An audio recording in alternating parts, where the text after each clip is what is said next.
A'udzubillahi minasyaitonirrajim. Bismillahirrahmanirrahim. Assalamualaikum warahmatullahi wabarakatuh.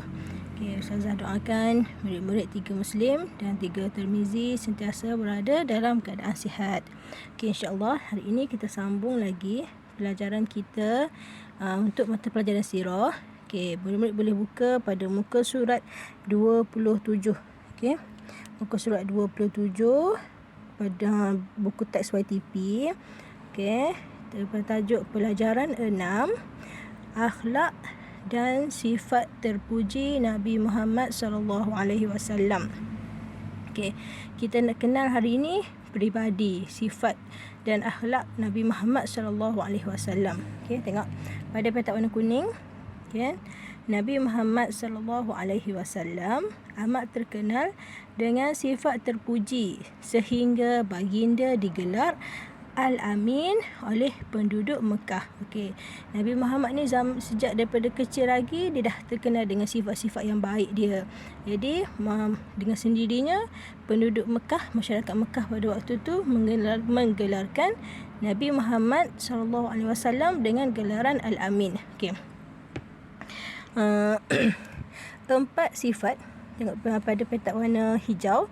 Okey, 4 sifat wajib bagi Rasul. Okey, yang ini murid-murid wajib hafal. Okey, kita wajib tahu dan wajib hafal. Okey, sifat wajib bagi Rasul. Okey, yang pertama sidik. Apa maksud sidik?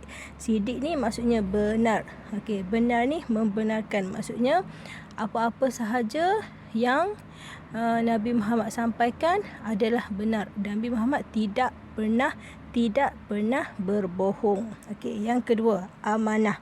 Okey, amanah maksudnya dipercayai. Okey, dipercayai. Maksudnya Nabi Muhammad ni seorang yang dipercayai. Okey, apa yang disampaikan tu semuanya orang percaya sebab Nabi Muhammad tidak pernah berbohong. Okey, yang seterusnya tabligh. Tabligh ni menyampaikan. Apa maksud menyampaikan? Nabi Muhammad menyampaikan semua wahyu, segala wahyu yang disampaikan oleh Allah kepada baginda. Tiada satu pun yang baginda sembunyikan. Semua hak Nabi ajar kita tu adalah daripada Allah Subhanahu Wa Taala. Gapo hak Allah turunkan wahyu kepada Nabi Muhammad, semuanya Nabi Muhammad sampaikan kepada umatnya. Itu termasuk kita lah. Okey. Seterusnya fatanah. Fatanah ni maksud dia kata bijaksana. Bijaksana ni ialah bijaksana dalam menyelesaikan sesuatu masalah. Bila ada sesuatu masalah, maka Nabi bijak dalam menyelesaikannya. Contoh paling besar ialah contoh yang paling jelas, yang antara jelas lah, yang tersebut ialah bila mana peristiwa peletakan batu Hajarul Aswad. Waktu tu kan semua berebut siapa nak letak. Akhirnya Nabi sifat bijaksana dia tu menyelesaikan masalah ni. Mana batu tu diletakkan atas sehelai kain, ada 4 penjuru. Jadi contoh kain ada 4 penjuru. Jadi setiap puak tu pergi setiap penjuru. Lepas tu pergi letak di meletakkan Hajarul Aswad tu. Tu antara contoh bijaksananya Nabi dalam menyelesaikan masalah. Okey, seterusnya tengok kepada petak-petak warna-warni ni. Okey, ni sifat-sifat lain yang ada pada Nabi Muhammad sallallahu alaihi wasallam. Yang pertama, pembersih. Nabi Muhammad ni sukakan kebersihan. Islam pun sukakan kebersihan. Allah sangat sukakan kebersihan. Sebab tu antara warna kesukaan Nabi ialah warna putih. Okey, yang kedua sabar. Sabar ni macam mana? Sabar ni dalam menghadapi ujian. Okey, Nabi sabar, Nabi tabah. Allah uji Nabi, dia tak ada ayah waktu kecil lah, sebelum lahir lagi. Lepas tu ibu Nabi pun wafat masa Nabi kecil lagi, umur 6 tahun. Dan sewaktu Nabi nak menyampaikan dakwah pun Nabi sangat sabar dalam menghadapi kerenah masyarakat pada waktu itu. Okey, seterusnya jujur dan amanah. Jujur, amanah macam tadi lah.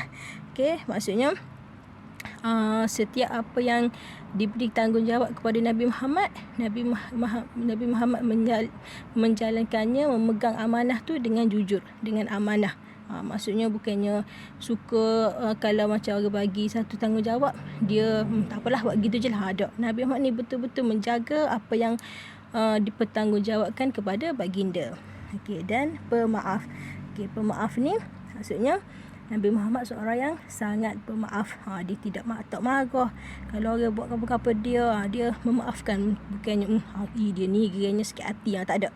Nabi Muhammad ni sangat pemaaf orangnya. Okey, seterusnya ikhlas. Okey, ikhlas ni setiap tindakan Nabi Muhammad, setiap perbuatan Nabi Muhammad ikhlas semata-mata kerana Allah Ta'ala, tidak mengharapkan balasan pun. Okey. Seterusnya pemalu. Pemalu ni macam mana? Ayatnya Nabi Muhammad ni malu untuk melakukan dosa. Betapa malunya Nabi Muhammad, ada dikatakan sifat pemalu Nabi Muhammad lebih lagi berbanding dengan anak gadis. Maksudnya lebih daripada orang perempuan. Kita ni kalau murid-murid ni seorang perempuan, macam ustazah pun, kita kena ada sifat malu kita. Contohnya macam lo ni, macam ni TikTok ke apa tu, tak molek gitu tu, sebab benda tu kita kiranya tidak baik di sisi Islam. Kita sepatutnya ada sifat pemalu, sebab bila kita buat benda yang tak baik, kita buat aktiviti benda yang tak baik, masyarakat akan tengok. Jadi kita nilai balik, kita buat tu dapat dosa ke dapat pahala. Okey, seterusnya setia dan tegas. Okey, Nabi Muhammad ni walaupun dia ni ikhlas, dia seorang pemaaf, dia seorang sabar, tapi baginda tetap tegas. Bukannya ikut orang wah aja hadap. Okey, seterusnya suka tersenyum. Okey, suka tersenyum dan akhir sekali memberi salam. Ni antara contoh-contoh sifat-sifat yang mulia yang ada pada Nabi Muhammad sallallahu alaihi wasallam. Okey, tengok sebelah dia. Kawan-kawan, jom kita beramal dengan sifat terpuji Nabi. Okey, kita buka muka surat 28, sorry. Okey, muka surat 28. Okey, tengok. Okey, nilai murni. Okey, apa yang nilai murni yang boleh kita pelajari ialah berkasih sayang sesama manusia. Kita ni kena berkasih sayang sesama manusia. Kita dengan mak ayah kita, kita dengan adik-beradik kita, kita dengan jiran tetangga kita. Okey, seterusnya sentiasa memberi salam. Okey, dan saling bantu-membantu antara sama lain. Terutamanya waktu musim pandemik ni. Apa ni? Sebab semua orang kena duduk dalam rumah, ada yang tak ada kerja. Jadi kita kena saling bantu-membantu. Okey, tengok bawah ni. Penghayatan.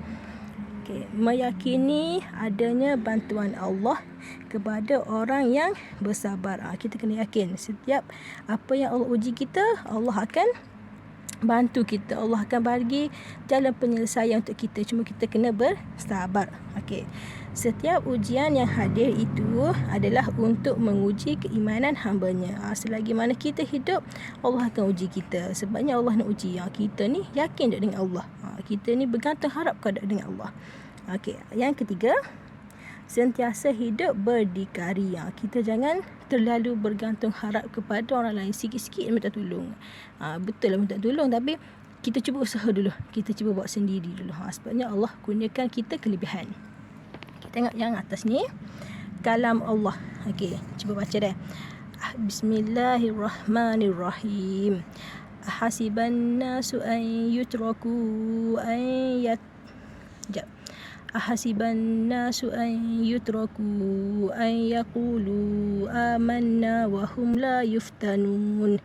Sadaqallahul azim. Okey, tengok. Apakah manusia menyangka bahawa mereka akan dibiarkan dengan berkata, kami telah beriman, sedang mereka belum diuji. Okay, surah Al-Ankabut ayat 2. Ayat di sini menerangkan bahawa kita setiap umat Islam akan diuji oleh Allah. Jadi atas kita nak sabar ke nak marah, nak tabah ke nak kecewa, semuanya atas kita. Jadi kita kena meneladani sifat-sifat yang terpuji ada pada Nabi Muhammad SAW. Okey. Tugasan murid-murid pada hari ini ialah murid-murid dikehendaki ni salin sifat wajib bagi Rasul ni. Nanti Ustazah akan sertakan, sekejap lagi Ustazah akan sertakan satu sehelai nota murid-murid salin dalam buku sirah. Okey. Okey, alhamdulillah setakat itu dulu untuk minggu ini. Insya-Allah kita sambung lagi pada minggu hadapan. Assalamualaikum warahmatullahi wabarakatuh. Wow! Berkata benar itu Siddiq, buat dengan betul amanah, ajarkan Islam itu tabligh, bijaksana itu Fatona. Siddiq, amanah, tabligh, Fatona. 4 sifat Nabi yang kita patut contohi. Barulah boleh jadi hebat. Nabi Muhammad jujur, Siddiq, Nabi pemimpin yang amanah, Nabi ajarkan Islam, tabligh, Nabi bijaksana. Fatona. Nabi Muhammad kekasih Allah, insan mulia, cahaya terangi alam semesta.